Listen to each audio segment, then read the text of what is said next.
Hey guys, Sean Dubs here. So this list started off as a wish list, but bro, like halfway through making this list, I realized that this is more like the bare minimum that 343 really needs to do to get Halo Infinite into a more acceptable state and closer to what we were originally promised. Like a wish list is things you like dream about getting, but the following list, I believe, are things that if they aren't done, I think people will end up leaving Halo Infinite for good. And so I think a list of demands is really a more accurate definition. So let's get started. First things first, Forge needs to be done this year. I don't want to hear it. I don't want to hear, oh, you're not a game developer, you don't understand. I don't want to hear it. Forge needs to be done. Get it done. This game is seriously hurting without Forge, and it's been 6 years since we got a new Halo game. We've been patient enough. Let's get this thing out this year. Like 343 needs to do what they got to do. If they have to maybe cut some features and we just get a Forge Lite, like whatever. Even a Forge Lite would be better than nothing right now. I just don't think anything can improve Halo Infinite more than Forge. So come on, make that the top priority and just get it done. Next thing is we got to do something about these servers and so-called Desync. I think Desync is just kind of like shorthand term now for all the issues with Halo Infinite servers. I don't know what the hell needs to be done to fix it, but this game clearly has server issues and they are very frustrating, especially considering the time to kill in Halo Infinite. Like, I don't know, I played a lot of Halo 5, for example, and a decent amount of MCC, and like the servers were just nowhere near as bad as Halo Infinite. So let's get Desync fixed. All right, next thing we need for 2022, we need custom games fixed and we need basic features added back to custom games. Like, I feel like custom games are so broken that people like still haven't even processed it yet. Like, it's so bad you can't even get mad at it. You're just like, wow, this is like super broken. Bruh, 6 years for a new Halo game and you can't even save a custom game type? Like what? Like, it's like, you see what I'm saying? It's so ridiculous you almost can't even get mad at it. You're just like, damn, this is really bad. Like, I understand not having Forge is part of the problem. Like, you use Forge to place the vehicles everywhere, but we need some settings in custom games so we can, you know, spawn in vehicles when we want. Stuff like that. Like, come on, this franchise has been around for 2 decades and it's been 6 years since a new Halo game, and then we have what are basically like the worst custom game settings ever. Like, you can't save a game type. Like, that just in and of itself makes it the worst custom games ever. So we need this fixed in 2022. This is why I'm saying it's a demand. It's a demand. It's not like a request or a wish list. Fix the custom games. All right, next thing is we need CrossCore customization. Let's just be honest and succinct right now. 343 talked a big game about the customization leading up to the launch of this game. And also, like I just said before, it's been 6 years since we got a new Halo game. The franchise has been around for 20 years. Yet somehow we have the most limiting customization in a Halo game ever. Like, think about it. Like, the fact is that being able to choose your own colors like in every past Halo game, that was way more fun than what we have now. With all the customization locked to each core, you really just are very limited on how unique of a Spartan you can create. If they open up cross-core customization, especially with the armor coatings and the helmets, that's really going to add a ton of new possibilities. I'm no mathematician, but it seems like you would have 10 times the customization just by opening up cross-core customization. I just really think we deserve the cross-core customization because, again, of the big game they talked about and of the history of the Halo franchise. If you're gonna take away our ability to, you know, choose our colors and stuff like that, then you have to replace it with something better. Otherwise, why mess with it? All right, so we're about halfway through the list. Hey, if you're not already subbed, drop me a sub, okay? I don't put the sub bag at the start. I try to at least put it in the middle or towards the end, you know, so you get some more video first. So hey, drop me a sub because you'll get more videos like this and it's a huge help. All right, next thing, we need an XP based rank progression system, okay?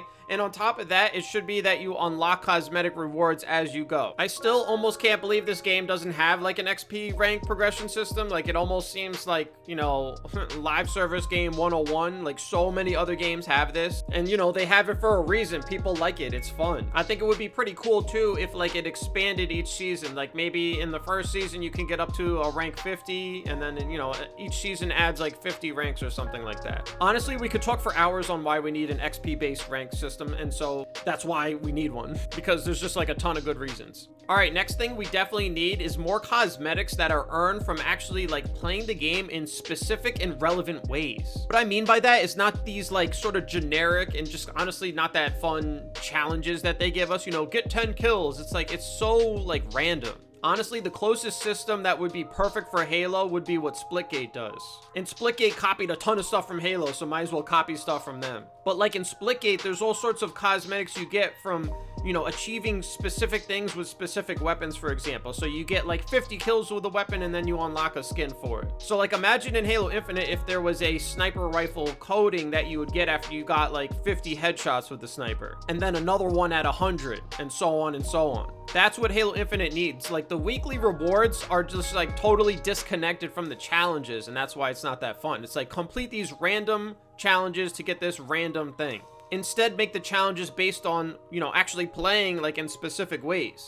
That way, someone who loves using the sniper, they have something to grind for. They can keep playing the way they want to play rather than just like doing these like random challenges. All right, next thing is that 343 needs to start actually selling items individually so their store isn't misleading. Yes, it's misleading. Here's why. The store is filled with bundles. When it comes to selling products, a bundle pretty much always implies that you're getting a deal because you're buying everything in a bundle. That's the common usage of the term bundle when you're talking about a shop and selling products. It also implies that you can buy the stuff individually if you wanted to. But obviously in Halo Infinite, the way it is now, you can't. So the store is filled with bundles, but you can't buy anything individually. That is, you know, you're being a little nitpicky, but technically it is misleading because these aren't bundles because you can't buy this stuff individually. What these really are just straight up products, and the product just has a bunch of different things in it. It's not a real bundle by the way the term would normally be used. So they just need to start selling stuff individually, and then the bundle gives you a slight discount. This is another one we could talk about forever, but the fact is that they took away like fan favorite customization and gave us this like inferior system. So at minimum, people should be able to buy like their favorite stuff from the past individually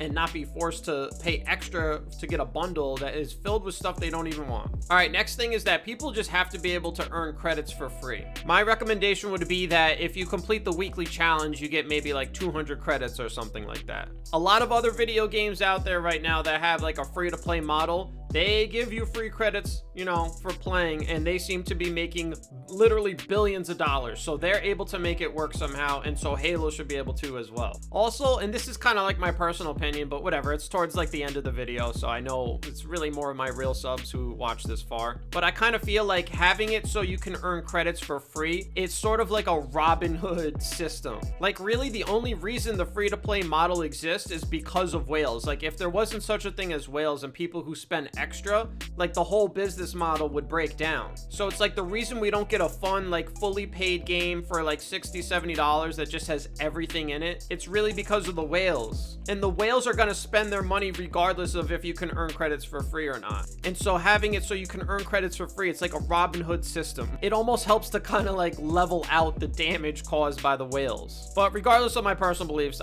you should be able to earn credits for just playing the game for free. All right, last thing is we need an effective anti-cheat. I put this one at the end because what else do I need to say on it? Obviously, there needs to be some kind of anti-cheat. Like, I don't really know a whole lot about this stuff, but from what I understand, there is no anti-cheat in Halo Infinite. So it's like very easy to have aimbot and wall hacks and all that stuff. Not gonna lie, I haven't had too much of an issue with cheaters, but at the same time, I don't ever remember encountering cheaters in, you know, Halo 5, for example. So, you know, I'm kind of going with the crowd on this one and trusting the crowd, but, you know, get a good anti-cheat in there this year. All right, so that wraps up my 2022 Halo Infinite list of demands for 343. I don't think this is a wish list. I think this is stuff that needs to get done. And although demand might be like a somewhat strong word, the fact is that I think if 343 gets this stuff done this year, even though it's a lot of stuff, if they get this stuff done, this game is gonna thrive. So if anything, this is a list of demands to help make Halo Infinite thrive.